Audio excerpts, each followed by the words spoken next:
आप सभी को आज हम लोग एएनएम क्लास को आगे कंटिन्यू करते हैं। जैसे कि अब आप लोगों का परमानेंट बहाली भी आना शुरू हो गया है। हमने आपको इवनिंग में बताए थे कि कितने पोस्ट पर परमानेंट बहाली दिया गया है, किस विभाग के तरफ से दिया गया है, वो भी हमने बताया। पूरी डिटेल्स में हमने आपको बताया है और क्लास के लास्ट में भी हम आपको पूरी डिटेल्स में और समझा देंगे। और जो क्लास में जुड़े हुए हैं क्लास के ग्रुप में, उसको ऑफिशियली जो नोटिफिकेशन वो भी हमने ग्रुप में भेज दिया। उसमें सारा चीज़ लिखा हुआ है। 19 से फॉर्म अप्लाई हो चुका है, मतलब कि स्टार्ट हो चुका है। 19 सितंबर से ही आवेदन करना जो भी स्टूडेंट इच्छुक है वो करना शुरू कर दिए हैं। और कितने तारीख तक चलेंगे वो उसमें दिया गया है। पूरी डिटेल्स हमने आपको बता भी रखे हैं। कौन कौन अप्लाई कर सकते हैं ये भी हमने आपको बताया है।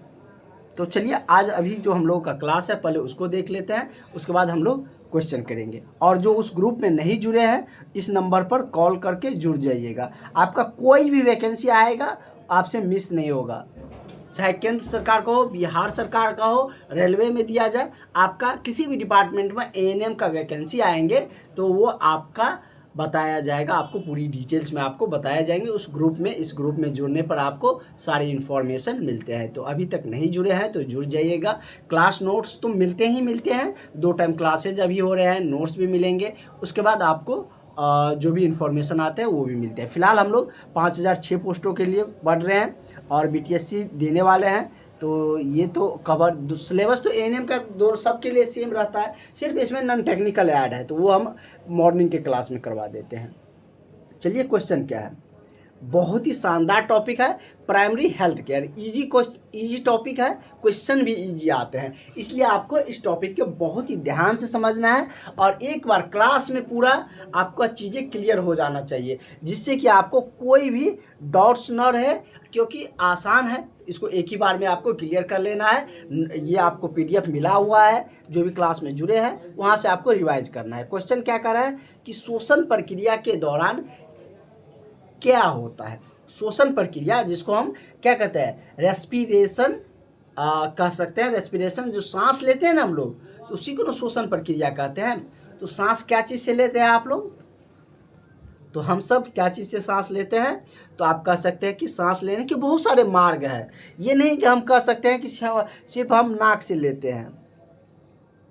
कान लिखाने लगा, सिर्फ हम नाक नहीं कह सकते हैं, उसमें बहुत सारे भाग है। जैसे क्या, कभी आपने अभी देखे होंगे कि आपका नाक कभी सर्दी के कारण फंसने लगता है, पूरी तरीके से सांस नहीं ले पाते हैं, तो आप मुंह का भी उपयोग कर लेते हैं। तो उसमें बहुत सारे मार्ग भाग लेते हैं, उसके बारे में भी हम डिटेल्स में चर्चा करेंगे। नसा छिद्र होता है, नसिका कपाट होता है, ग्रसनी होता है, स्वरतंत्र होता है, श्वास नली होता है। ये सब क्या है, तो नसा का श्वसन मार्ग है। नसिका जो कपाट सब है ये सब क्या है, श्वसन मार्ग है। तो हमारे क्वेश्चन है कि श्वसन प्रक्रिया के दौरान क्या होता है, उपचयन होता है, अपचयन होता है, या दोनों होता है, ये आपसे पूछा जा रहा है। तो जैसे कि श्वसन, हम अगर सांस को अंदर लेते हैं तो क्या क्या लेते हैं, ऑक्सीजन को लेते हैं अंदर। उसके बाद कितना लेते हैं, ऑक्सीजन ज़्यादा मात्रा में लेते हैं, कितना, तो हम लोग 21% क्या लेते हैं, ऑक्सीजन लेते हैं। और ये डिटेल्स में आपको पता होना चाहिए। कार्बन डाइऑक्साइड कितना लेते हैं, तो कार्बन डाइऑक्साइड हम लोग 0.03% लेते हैं। नाइट्रोजन कितना लेते हैं, N2 नाइट्रोजन कितना लेते हैं, तो ये 78% लेते हैं। ये आपको पता चल गया। ये हम लोग श्वसन प्रक्रिया में मतलब ऑक्सीजन 21, हम पढ़ाते आपको याद दिला देंगे, पूरा याद हो जाएगा, रटने की ज़रूरत नहीं है। CO2 0.03%, nitrogen 78%। तो श्वसन की जो प्रक्रिया होती है, जो सांस लेते हैं, उसको हम लोग क्या कहते हैं, अपचयन कहते हैं। क्या कहते हैं, अपचयन कहते हैं। जब सांस अंदर लेते हैं श्वसन की प्रक्रिया के दौरान क्या होता है, तो अपचयन होता है। नेक्स्ट क्वेश्चन की तरफ बढ़ते हैं। हमारा अगला क्वेश्चन क्या है, कह रहा है, हम आपको वो फिगर भी दिखा देते हैं। इस क्वेश्चन के बाद हम आपको वो फिगर दिखा देते हैं किस तरीके से श्वसन की प्रक्रिया होते हैं, कौन कौन से पार्ट हमारे बॉडी का श्वसन की प्रक्रिया में भाग लेते हैं। आपको हमने वादा किया है कि आपको रिजल्ट दिलवाएंगे, तो इसलिए बहुत ही बेहतरीन आप लोगों की क्लासेज हो रहे हैं। बहुत ही बेहतरीन क्लासेज आगे भी कंटिन्यू रहेंगे, इसलिए आप लोग अगर नौकरी लेना है तो क्लास में जुड़ जाइए, निश्चित आपका सिलेक्शन होगा।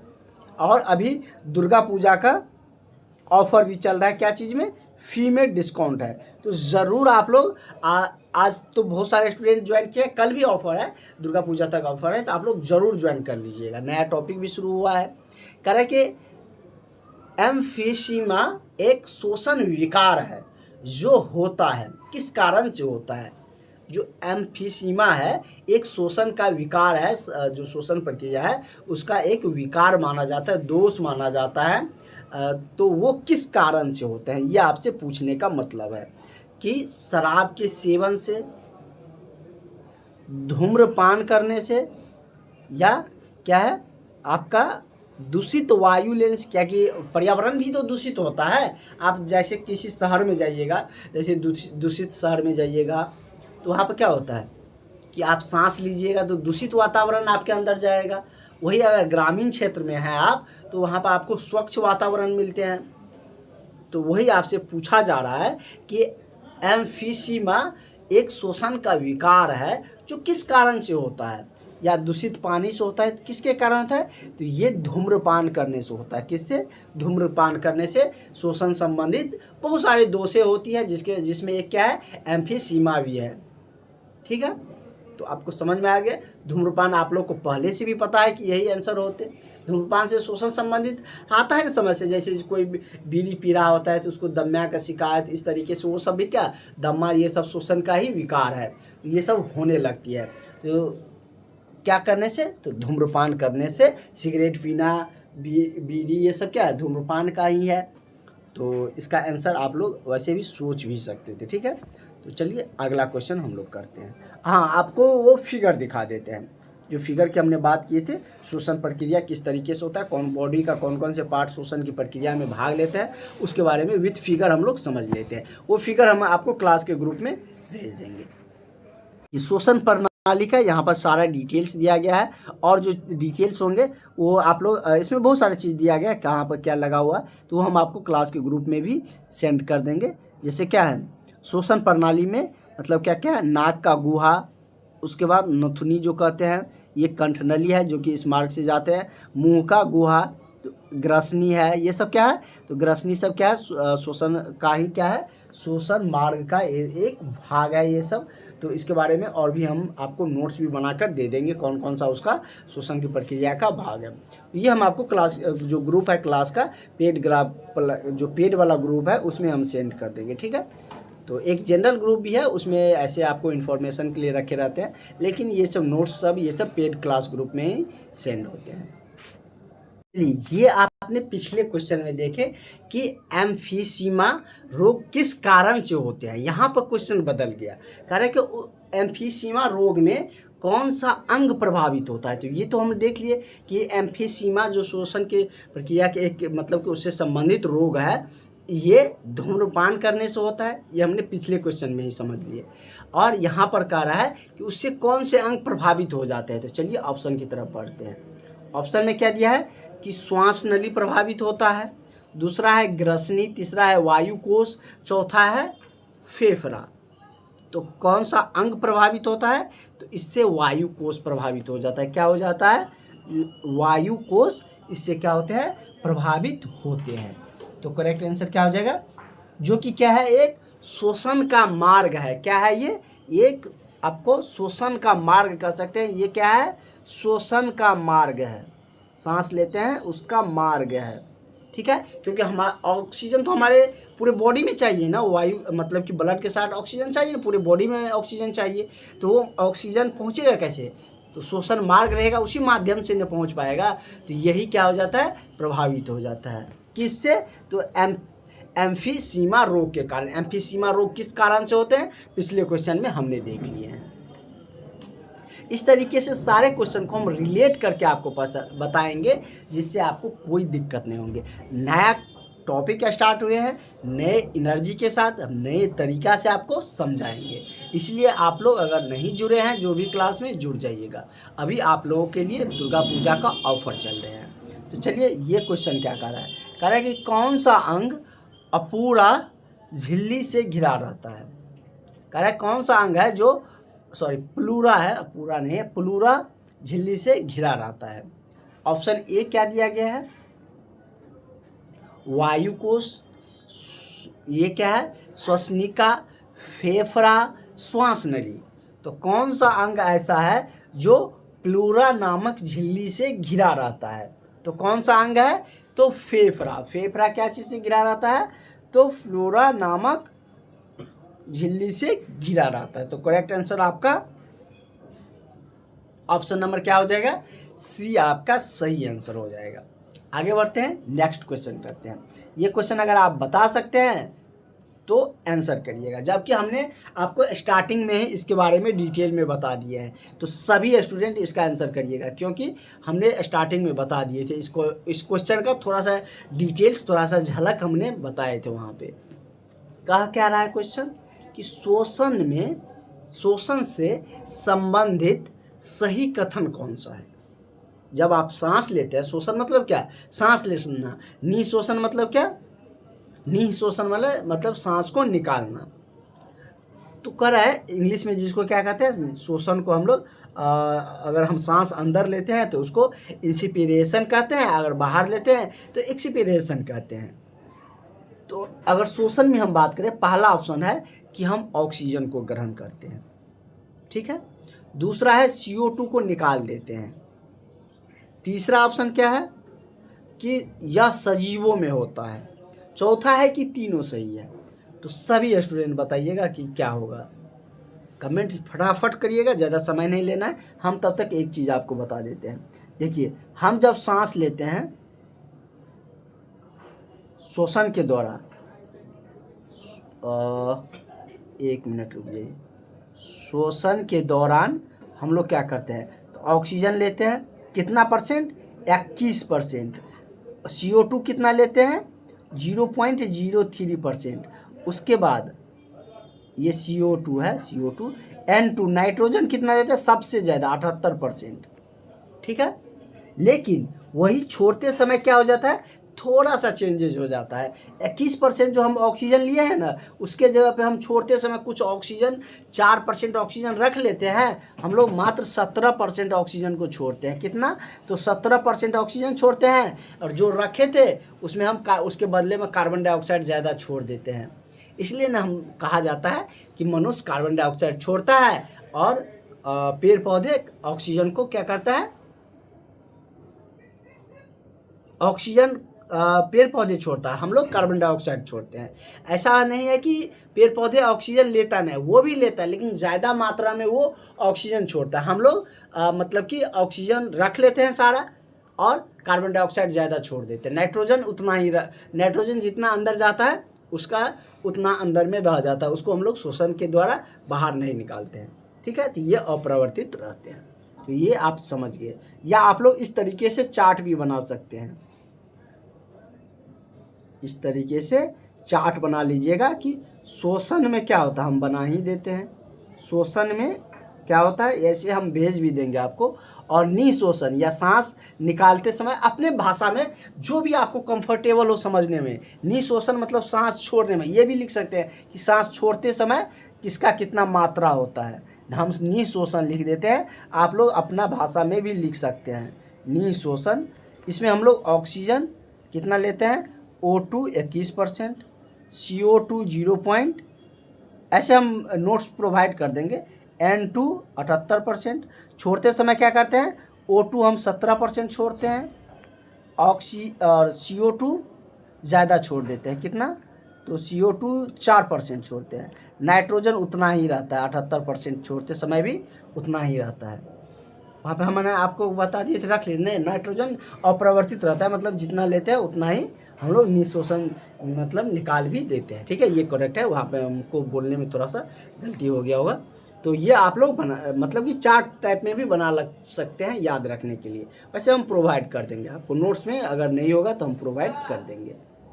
तो पता चल गया, तो इसका आंसर सबको पता चल गया, बहुत सारे स्टूडेंट बता दिए हैं। तो क्या हो जाएगा, ऑक्सीजन, CO2, ऑक्सीजन तो ग्रहण करते हैं, CO2 निकालते हैं, और ये शोषण की प्रक्रिया सजीवों में होता है। तो ये भी बिल्कुल सही है, इसलिए हमारा सरकारी ऑप्शन सही हो जाएगा। क्या, ऑप्शन नंबर डी आपका सही हो जाएगा।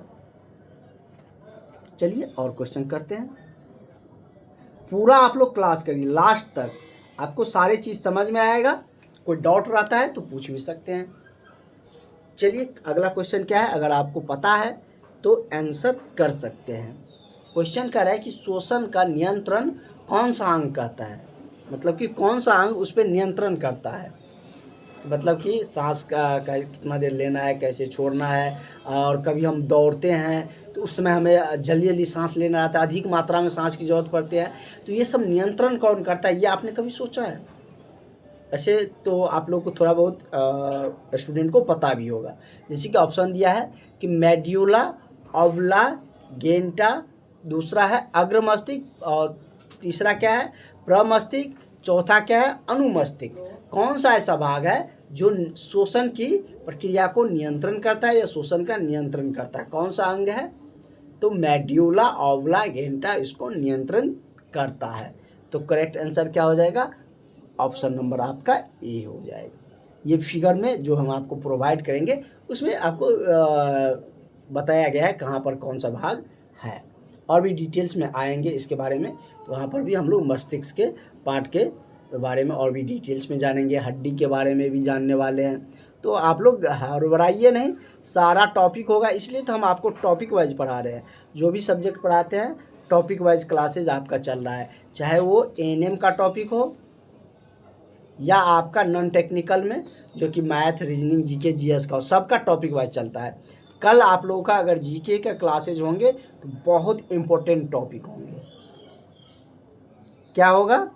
तो आपका हम भारतीय क्रांति, जो क्रांति हुआ था ना देश को स्वतंत्रता के लिए, उसके बारे में करेंगे। तो आप लोग कल के क्लास से पहले ज़रूर ज्वाइन हो जाइएगा जिन्होंने नहीं ज्वाइन किया है। कल का क्लास बहुत इम्पोर्टेंट रहने वाले हैं, आपके एग्ज़ाम में क्वेश्चन भर भर के आते हैं वहाँ से। तो चलिए इसका आंसर पता चल गया, ऑप्शन नंबर ए इसका सही आंसर हो जाएंगे। अगला क्वेश्चन नंबर 8 होगा। रुधिर किसको कहते हैं? सुने होंगे ना, रुधिर, रक्त कणिका, मतलब क्या? तो मतलब ये ब्लड से रिलेटेड है, ठीक है। वही कह रहा है कि रुधिर एवं ऊतकों के बीच गैस विनिमय कौन करता है? हमने आपको बताए थे ना कि मतलब कि रक्त में ऑक्सीजन की मात्रा होनी चाहिए, वो मतलब कि रहना चाहिए। तो इस तरीके से हमारे बॉडी में सभी जगह ऑक्सीजन भी जाते हैं। तो वही कह रहा है कि रुधिर एवं ऊतकों के बीच में गैस विनिमय क्या कहलाता है? बाह्य शोषण, आंतरिक शोषण, या अवायवीय शोषण, या उपयुक्त तीनों? ऊपर जो दिए गए हैं इसमें से तीनों। तो क्लियर है यहाँ पर कि मतलब कि ये अंदर की प्रक्रिया है, मतलब रुधिर, रक्त हमारे अंदर है ना, शरीर के अंदर, रुधिर एवं ऊतकों के बीच जो गैस का विनिमय होगा वो आंतरिक शोषण न होगा, बाह्य शोषण तो होगा नहीं। तो ये क्या होंगे? आंतरिक प्रक्रिया है तो आंतरिक शोषण हो जाएंगे। ये तो ऐसे भी क्लियर थे, ऐसे थोड़ा सा दिमाग लगाकर सोच कर भी इसका आंसर कर सकते थे। तो करेक्ट आंसर क्या हो जाएगा? आपका ऑप्शन नंबर बी हो जाएगा, ठीक है। हमने बहुत चीज़ समझाए हैं। क्वेश्चन आपको भले लग रहा होगा कि अभी कम हुए हैं, वैसे तो क्वेश्चन अभी और कराना है बहुत सारे, लेकिन बहुत सारे चीज़ हमने आपको समझाए हैं। वो हमने आपको शोषण के बारे में किसका किसका कितना कंपोजिशन होता है वो अभी आपको याद रखना है। तो उन सारे पॉइंट्स को मिला दे तो बहुत सारे क्वेश्चन हुए हैं, इसलिए हम ज़्यादा आपको समझाने पर जोर देते हैं, क्योंकि समझे रहिएगा ना तो आप एग्ज़ाम में कोई कन्फ्यूजन नहीं होगा, बिना कन्फ्यूजन के आंसर करके आइएगा, और जब एग्ज़ाम देकर आइएगा तो उसके अगले दिन से खुश हो जाएगा कि मेरा सिलेक्शन हो गया। अगला क्या है? वक्ष गुहा का आयतन कब घटेगा? किस समय इसका आयतन घटेगा? स्वच्छ शोषण के दौरान, स्वच्छ ने उच्च शोषण के दौरान, निःशोषण के दौरान, अंतः शोषण के दौरान, या ए और बी दोनों के, ए और बी जो दिया गया है दोनों के दौरान। तो कब होता है? इसका दोनों हो जाएगा, ठीक है, ए और बी दोनों के दौरान। तो क्या हो जाएगा? निःशोषण दिया है, उच्च शोषण दिया है, तो दोनों के कारण क्या होता है? तो वक्ष गुहा का आयतन घटता है। चलिए इसका आंसर करिए अगर आप बता सकते हैं तो। ऐसे इजी है, इंग्लिश में लिखा है तो आपको घबराना नहीं है, हम हिंदी उसका बताएंगे आपको, ठीक है। वैसे तो इंग्लिश है भी तो बहुत नॉर्मल इंग्लिश है कि ताकि आप समझ सकते हैं। क्या है कि शोध रोग किस अंग में से संबंधित है? श्वसन संबंधित होगा। श्वसन संबंधित रोग किस अंग से संबंधित होते हैं? जैसे क्या है, विंड पाइप या ब्रोंकली जो वो होते हैं, मतलब कि ब्रोंकियोले कहते हैं इसको, हिंदी में लिख देते हैं हम आपको, ऐसे लिखा रहता है ब्रोंकियोलेस।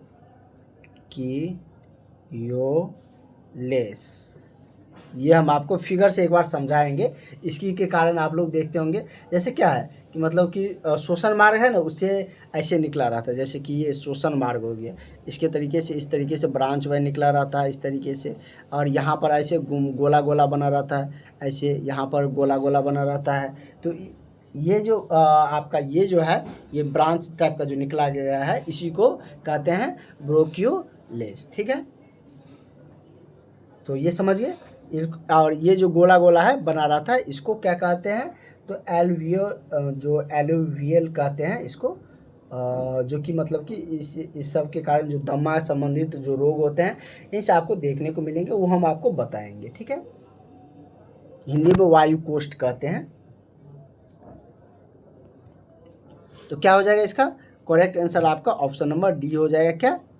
ब्रॉन्ची। तो ये आपको हमने आपको फिगर से समझाने का भी प्रयास किए हैं। ब्रॉन्ची क्या होता है? जैसे कि ये मेन मार्ग है श्वसन का, इससे ऐसे सब जगह डिस्ट्रीब्यूट होगा ना, तो इस तरीके से जो ब्रॉन्ची मतलब क्या, ब्रांच जैसे है ना, कि पेड़ पौधे से ब्रांच से रिलेटेड है ना, तो ये भी समझ सकते हैं। तो इसी को क्या कहा जाता है? ब्रॉन्ची, कि इसी को कहते हैं।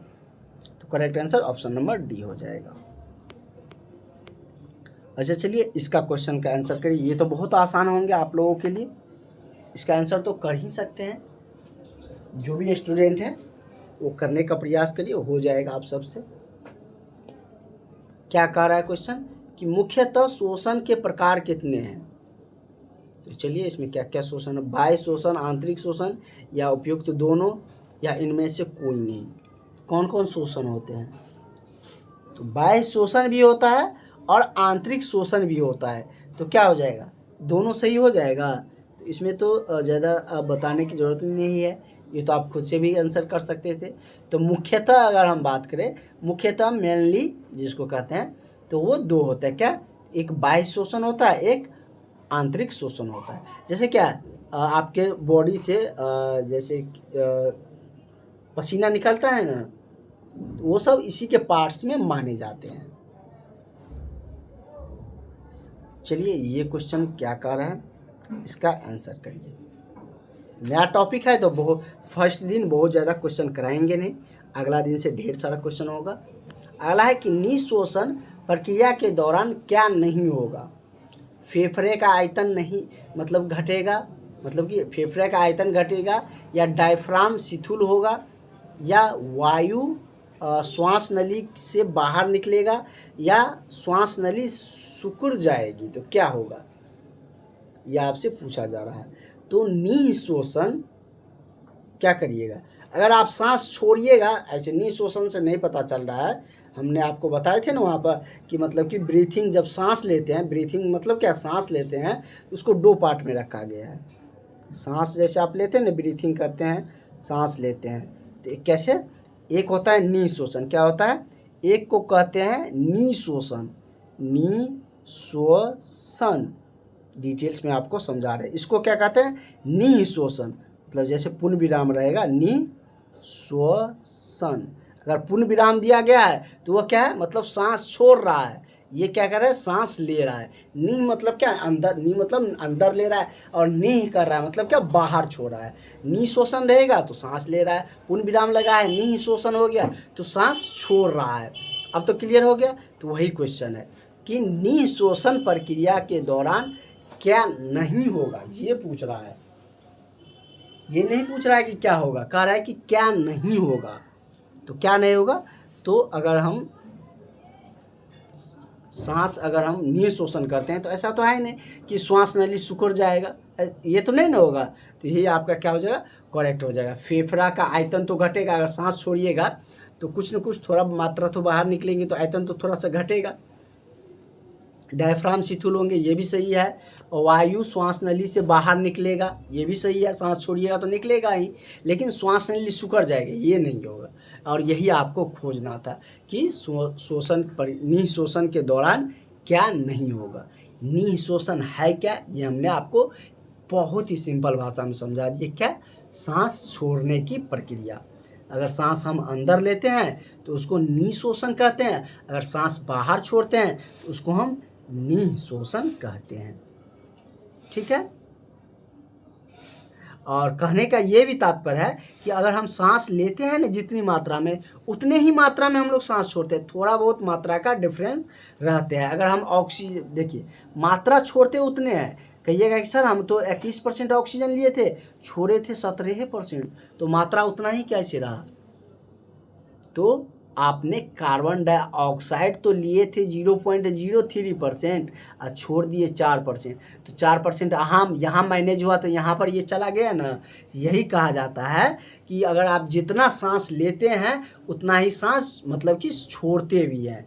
हम सांस के दौरान जितने भी मात्रा में अंदर लेते हैं उतना ही मात्रा में क्या करते हैं, छोड़ते भी हैं। अगर सही गलत में क्वेश्चन फ्रेम कर देगा यहाँ से कि क्या सही है या गलत है, कि जितना मात्रा में हम सांस लेते हैं क्या उतना मात्रा में हम सांस छोड़ते हैं, यस या नो में आंसर करना है। तो आप क्या करिएगा, यस, जितना मात्रा में हम सांस लेते हैं उतना ही मात्रा में छोड़ते हैं। अगर 78% हम नाइट्रोजन ले रहे हैं तो उतना ही छोड़ रहे हैं। ऑक्सीजन 21 ले रहे हैं तो उसके जगह भले ऑक्सीजन कम छोड़ते हैं, लेकिन कार्बन डाइऑक्साइड तो उतना अधिक छोड़ देते हैं। जितना ऑक्सीजन रखते हैं उतना हम ज़्यादा क्या कर देते हैं, कार्बन डाइऑक्साइड छोड़ देते हैं। तो जितना अगर मात्रा में सांस लिया जाता है उतना ही क्या किया जाता है, उसी अनुपात में उतनी ही मात्रा में सांस को छोड़ा भी जाता है। ये बात क्लियर है। तो पूरी डिटेल्स में हमने आज आपको सारे क्वेश्चन के पोस्टमार्टम करके बताए हैं। कोई कहीं पर दिक्कत आप लोगों को नहीं होगी, क्योंकि हमने आपको पहले बता दिए थे कि नया टॉपिक शुरू होंगे और धमाकेदार तरीके से आप लोगों को बताया जाएगा। तो चलिए, क्या कह रहा है कि श्वसन तंत्र का प्राथमिक कार्य क्या है? खून पंप करना, शरीर में ऑक्सीजन ले जाना, हार्मोन बनाना, या पाचन एंजाइमों को उत्पाद करना। तो श्वसन तंत्र का प्राथमिक कार्य क्या होगा? ये तो क्वेश्चन आप भी कर सकते हैं। बताने का हमको लगता नहीं है ज़रूरत है। खून का तो पंप करना, ये तो गलत हो जाएंगे, ये भी गलत हो जाएंगे। ये बिल्कुल करेक्ट है, मतलब कि ये बिल्कुल सही है। क्या कि शरीर में ऑक्सीजन ले जाना, श्वसन में हम लोग यही नहीं करते हैं, सांस लेते हैं मतलब ऑक्सीजन को अंदर ले जाते हैं। तो करेक्ट आंसर क्या हो जाएगा? ऑप्शन नंबर बी आपका सही आंसर हो जाएगा। अगला क्या है कि जिस श्वसन को नियंत्रण करने वाली मांसपेशिया कौन सा है? मांसपेशिया के बारे में पूछ रहा है। डायफ्राम, इंटरकोस्टल मांसपेशिया, ऑप्शन सी में क्या है? ऑप्शन सी में है आपका वक्ष मांसपेशिया, या इनमें से कोई नहीं। तो कौन इसको मतलब कि श्वसन को नियंत्रित करने वाला मांसपेशिया पूछ रहा। वहाँ पर एक क्वेश्चन आया था तो वो दूसरा क्वेश्चन था, वहाँ पर मांसपेशिया मेंशन नहीं था। तो क्या हो जाएगा? ऑप्शन नंबर ए इसका सही आंसर हो जाएगा। क्वेश्चन नंबर 15 आप लोग बनाइएगा। हम इसके बारे में कल डिटेल्स में चर्चा भी करेंगे। अगर सही लग रहा है तो एक्सप्लेनेशन भी देने का प्रयास करिएगा। निःशोषण के दौरान सांस से आवाज़ का आना कौन सा रोग है? तो अस्थमा है, निमोनिया है, या इन्फोसीमा है, हैजा है, तो ये बताइएगा। ठीक है, तो कल के क्लास में हम लोग यहीं से कंटिन्यू करेंगे। और जो भी स्टूडेंट अभी तक नहीं जुड़े हैं आप लोग उन्हें भी क्लास में जुड़ाइए, ताकि और भी स्टूडेंट जुड़ेंगे तो हमें भी थोड़ा और मोटिवेशन मिलेंगे। तो ज़रूर आप लोग इस नंबर पर कॉल करके, व्हाट्सअप करके क्लास में जुड़ने का प्रयास करिएगा। आगे की और भी क्लासेज और वैकेंसी की जो भी इन्फॉर्मेशन है वो सारी जानकारियाँ भी आपको मिलते रहेंगे। तो चलिए हम लोग मिलते हैं नेक्स्ट क्लास में। फ़िलहाल आज के लिए इतना रहने देते हैं। Thank you. टाइमिंग के बारे में वैसे तो हमने आपको जो नेक्स्ट क्लास का है वो हमने ग्रुप में बता दिया है, इन्फॉर्म कर दिए हैं सबको पता चल गया होगा, क्योंकि हमने पहले ही सेंड कर रखे थे ग्रुप में। तो उसके लेकर आप लोगों को कोई दिक्कत नहीं होंगे, टाइमिंग हमने बता रखे हैं। और उसी टाइमिंग के अब आप लोगों को अभी दुर्गा पूजा भी है, तो उसी अकॉर्डिंग आपका क्लासेज अभी चलेंगे उसी टाइमिंग पे, जो टाइमिंग आपको बताए गए हैं क्लास के ग्रुप में हमने मॉर्निंग में ही सेंड कर रखे थे।